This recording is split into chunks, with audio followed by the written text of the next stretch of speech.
নখ তুলে দিয়েছে, হাঁটু ভেঙে দিয়েছে। ওনাকে লংচা দেয়, বলার সাথে সাথেই আমাকে লাথি দেয়। তখন তুই আমি আইন শিখাচ্ছি এই বলে আবার মারা শুরু করলো। আমার কখনো ইলেকট্রিক শক দেয় পেনিসে, কখনো দেয় কানে, আর হাতের তালুতে সুই উঠে আমার পায়ের নখ তুলে দিয়েছে, হাঁটু ভেঙে দিয়েছে। এখন আমি ভালো হাঁটতে পারি না। বলে চা খাবেন? আমি বললাম না চা খাবো না। বলছে কেন খাবেন না? আমার খাওয়ার মতন নাই, মানসিকতা নাই। তো বলছেন না আপনি খান, আপনি যদি খান তাহলে আমরাও আপনার সাথে একটু চা খেতে পারি। তো আমি বললাম যে ঠিক আছে খান। বলছে কি চা খাবেন, দুধ চা না রং চা? আমরা রং চাই দেন। তখন একজন বললো যে ওনাকে রং চা দেয়। বলার সাথে সাথেই আমাকে লাথি দেয়, সম্ভবত এখানে আঘাত করার পরে আমি ওই টুলটা থেকে পড়ে যাই ওই বাঁধা অবস্থায়, এবং আমার একটা দাঁত সাধারণত হয়ে যায়, পড়ে যায়, ওইটা ভেঙে যায় ওই গাল এবং গলায় উপরে মেরেছে। তো এরপরে তুলে বেধরম পিটাচ্ছে এক নাগারে, এবং জুতো দিয়ে পাড়াচ্ছে আমার দুই হাতের আঙুল, পা এবং নিচে হাঁটু, পায়ের গোড়ালু এদিকে করতেছে। তারপরে একটা টুলের উপরে সম্ভবত পা তুলে পায়ের তালুতে মেরেছে, অনেকক্ষণ পিটিয়েছে।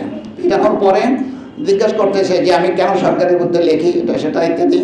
তো আমি বললাম যে আমি সরকারের বিরুদ্ধে, রাষ্ট্রের বিরুদ্ধে কিছু লেখি না, সরকারের কিছু সমালোচনামূলক লেখা লিখেছি। আরও আমাদের সাথে যারা আছে তারা আমাকে ছাড় বলে, এটা বলে হয়তো ওই সিনিয়রিটি মেনটেন করেই বলেন। তো বলতে তাহলে তুই সিনিয়র, তা তুই তো আমাদেরও সিনিয়র, তাহলে কি তোর ছাড় বলবো আমরা? না, আমাকে কিচ্ছু বলার দরকার নাই। আমি কোথায় আছি এটা আমি জানতে চাচ্ছি, এবং আমাদের পরিবারে খবর দেয়, আমি যদি অপরাধী হই সেটা আইনানুগভাবে আমাকে ফেস করতে দেওয়া হোক। তখন তুই আমি আইন শিখাচ্ছি এই বলে আবার মারা শুরু করলো। এইভাবে মারতে মারতে আমাকে কত রাত হয়ে গেছে আমি জানি না। আমাকে অন্য একটা রুমে নিয়ে ল্যাপটপটা দিল বের করে, আমি পাসওয়ার্ড দিয়ে ওপেন করে দিলাম ওনাদেরকে। এরপর আবার আমাকে নিয়ে আসা হইলো, কিছুক্ষণ ওইভাবে বেঁধে, চোখ বেঁধে এবং হাত পিছনে। তো একজন এসে বলল যে স্যার ওই হুমায়ুন কবিরের আমরা সব পাইয়ে গেছি, এ তো মহা বদমাশ, মানে এ তো সন্ত্রাসী, সব আমল পেয়ে গেছি।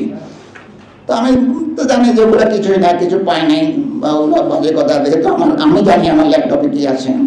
শেষ পর্যন্ত ওরা অনেক আমাকে মারধর করে বললো যে ওকে কানে দুল পরাই দাও। তো আমি জানি না কি, তো আমাকে কানে ইলেকট্রিক শক দিল। কানে ইলেকট্রিক শক দেওয়ার পর কান বন্ধ হয়ে যায়, আমি চিৎকার করে বেহুশ হয়ে পড়ে যাই, এবং এখনো আমার কান বন্ধ, একটা কান বন্ধ আছে এখন পর্যন্ত, আমি গান শুনতে পাই না। তো তওবা করার কথা বলার পরে আমি এবার খুব একটু আশ্বস্ত হয়েছি এবং খুশি হয়েছি যে আমাকে এত মার আমি সহ্য করতে পারছি না, আমাকে ক্রস ফায়ারে দিবে। তো আমি বললাম আলহামদুলিল্লাহ, আমার কোনো নেই। তো একজন এই সাথে বলো তওবা করার জন্য। আমি বললাম আমি নিজেই তওবা করি। তখন ফজরের আজান হয়েছে। এই মুহূর্তে কারো সারা শব্দ না পেয়ে হঠাৎ দুইজন লোক এসে আমাকে দুই দিক থেকে ধরে টেনে একদম নিয়ে যায়, মাথা নিচু করে ঢুকে একদম এই জোরে ধাক্কা দিয়ে ভিতরে ঢুকাই দেয়, দিয়ে তারপরে ওরা চলে আসেন। কিন্তু ওই ঘরের মধ্যে আমি বুঝতে পারছি না এটা কিসের লোকটা কোথায় নিয়ে আসছে। তো আমি অনেক কষ্ট করে, যেহেতু আমার হাত পিছনে বাঁধা, এই জন্য আমার ব্যালেন্স রাখতে পারছি না, আর আমি কাত হইতে পারতেছি না, কোমরে ব্যথার জন্য বসতে পারছি না। এদিকে রক্ত, যখনই আমি বাম পাশে কাত হই তখন আমার নাক দিয়ে রক্ত বের হতে থাকে। আবার মুখ নিচু হয়ে যখন যেহেতু পিছনের সুযোগ নাই, পিছনে চিত হয় হাত বাঁধা এই জন্য, তো আমি সামনের দিকে হই তখন নাক দিয়ে আবার রক্ত বের হয়। ওরা আমার মুখের মধ্যে খাবার ঢুকাই দেয়, আর কতটা ট্যাবলেট মুখের মধ্যে আমাকে দিয়ে দেয় ওষুধ। তো এগুলো আমি জোর করে আমাকে খাওয়ায়। এরপর থেকে আমি জানি না কখন দিন হয় রাত হয়, এইভাবে চলতেছে প্রতিদিন রাতে দিনে আমার কখনো ইলেকট্রিক শক দেয় পেনিসে, কখনো দেয় কানে, আর হাতের তালুতে সুই উঠে আমার পায়ের নখ তুলে দিয়েছে, হাঁটু ভেঙে দিয়েছে। এখন আমি ভালো হাঁটতে পারি না। আমার কোমরে মেরেছে, আমার এই কাঁধে শোল্ডারের উপরে ভারী কিছু দিয়ে পিটেছে। কারণ কি দিয়ে পিটায় সেটাও তো আমি দেখতে পাই না, কারণ যেহেতু আমার চোখ বন্ধ। আমি খুব কষ্ট পাচ্ছিলাম, আমার তলপেট জ্বলে ঘুরে যাচ্ছিল।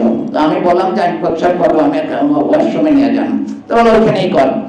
তো ওখানে আমি না করে আমাকে পাশে একটা রুমে নিয়ে গেল, ছোট্ট একটা বাথরুম, এবং হাত খুলে দিয়েছে এই সময়, এক হাতের হ্যান্ডকাপ একটা খুলে দিয়েছে আর এক হাত খোলা আছে, কিন্তু চোখ বন্ধ আছে। তাই যখন এই প্রস্তাবে দাঁড়াইনি তখন খুব জ্বালা পোড়া হচ্ছিল, আমি চিৎকার করতেছি এবং আমি সহ্য না করতে পারি চোখের বাঁধনটা আমি নিজে খুলে ফেলেছি, আমার টান দিয়ে খুলে ফেলেছি গামছাটা। তারপরে আমি দেখি প্রস্তাবের সাথে আমার ব্লাড আসতেছে, ইউরিন সামান্য আর সবই ব্লাড আসতেছে। তো এইভাবে আর কি আমি চিৎকার করার পরে ওরা আমি কেন বাথরুম খুলে ফেললাম, বাথরুমটা হয়েছে আপনার চেস্ট হাইট দরজাটা, বাথরুমের আপনি নিচেও আবার 1 ফিট খোলা, আর সেটা দরজাটা এরকম খোলা খোলা যাবে, লাগানো কে কোনো ইয়ে নেই। তো ওরা দেখছে যে আমি এটা খুলে ফেলছি, তো আমাকে বের করে আবার মারল অনেকক্ষণ যে আমি কেন এটা বের করেছি। একজন বলতেছে হুমায়ুন ভাই চিন্তা করবেন না। তো এবার আরো একজনে বললো যে হুমায়ুন ভাই আপনি ঠিকভাবে খাওয়া দাওয়া করেন, বাঁচতে হবে। তো পরে আমরা জানলাম যে কারা, সেখানে আমি একটু দেখলাম শুধু আমাদের এই ওকে দেখলাম আর কি, ফসিলকে বললাম, ফসিল ও বলো যে হুমায়ুন ভাই আমাকে আজকে কোর্টে ছাড়া করবেন। এর আগে কিন্তু ওর সাথে আমার দেখা হয় না, বা কি আছে আমি জানি না। তো আমি বললাম যে তুমি শুধু, আমি জানি না কোথায় কি আছে, আমার ওয়াইফের একটা ফোন নাম্বার দিলাম যে এই নাম্বারটা তুমি একটা ফোন দিয়ে বলে দিও যে আমি কোথায় আছি, এই কোনো রকমের কি কথা। কিন্তু ওটা সিসি ক্যামেরা ওরা দেখেছে, দেখার পরে ওকেও টর্চার করেছে, আমাকেও খুব টর্চার করেছে জানো যে কেন আমি ওখানে তথ্য দিলাম বা কিছু। আমাকে ধরে ধরে হাঁটায় নিল, প্রায় 20-30 গজ দূরে নিয়ে একটা বারান্দায় দাঁড় করালো। তখন দেখি রাত এবং বিশাল কম্পাউন্ড এরিয়া, সেখানে অনেকগুলা গাড়ি আছে, গাড়িতে লেখা আছে র‍্যাব 10। তখন তার ফার্স্ট টাইম আমি ইয়ে করলাম, কনফার্ম হলাম যে আমাকে র‍্যাব 10-এ ধরেছে। তখন ব্যাডমিন্টন খেলতেছে অনেকে। তো এই অবস্থায় তো আমাকে একটা মাইক্রোবাসে এসে আবার দূরে নিয়ে গেলে এবং বললো, আমার 2 পকেটে 2টো ফোন দিল, এটা আমার ব্যবহৃত ফোন, এবং মনে বলছে এখানে তোর টাকা আছে, এই তো তোকে ছেড়ে দেওয়া হবে। আমাকে মাইক্রোবাসে তুলে নিয়ে গেল। অনেকক্ষণ মাইক্রোবাসটা চলার পরে আমি দেখি যে পাশে লেখা সাইনবোর্ডে ঢাকা চট্টগ্রাম মহাসড়ক এবং পীরের বাড়ির গেট এটা লেখা, এবং সেখানে অনেকগুলো বাসের কাউন্টার। তো আমাকে একটা কাউন্টারের সামনে একটু দূরে ছেড়ে দিয়ে বললো যে তোমাকে ছেড়ে দেওয়া হবে, তুমি যাও।